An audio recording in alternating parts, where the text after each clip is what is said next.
Hey guys, in this part, we'll cover the first step in how to set up a Shopify store. So first thing first, let's start with a Shopify trial. Because it's free, you should start to see if Shopify is the best e-commerce platform for you. And after you sign up for your free trial, you can begin working on building your store immediately. Now let's try a free trial version. Go to shopify.com. You'll see the interface like this one. Here, you can start your free trial by typing your email. It's a good idea to create a separate Gmail address because your customer will actually start sending email to this address. When you start selling, you can still change it later on. But I think it's less hassle to just do it right now. For example, I type my email address shopifymagenes@gmail.com. So give me a second to type it in the box.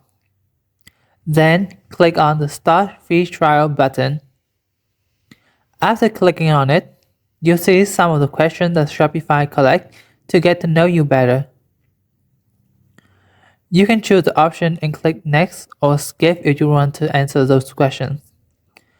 For the sake of this video, assume that most of you are beginner.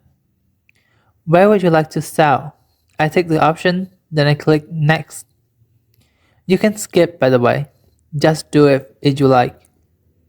For this question, I choose skip.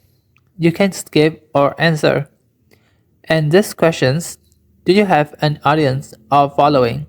I choose no, then next. Now you have Shopify asking for your store name.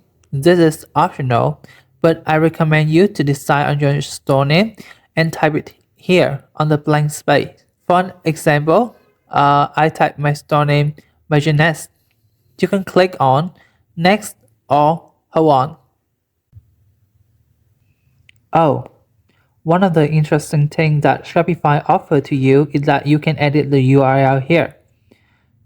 Click on the edit and edit your URL. After you're done, click Next. Where will your business locate? About the location, you can choose the country or region here. For example, the United States, then click Next. Then I continue with my Google account. Shopify redirect to your Google. Now I have successfully created my free trial account. Shopify led me to the dashboard like this one. From here, you can take more action to set up your store, from adding product to set up payment. We will cover more detail about the setup of a Shopify store in the next video. Let's follow it.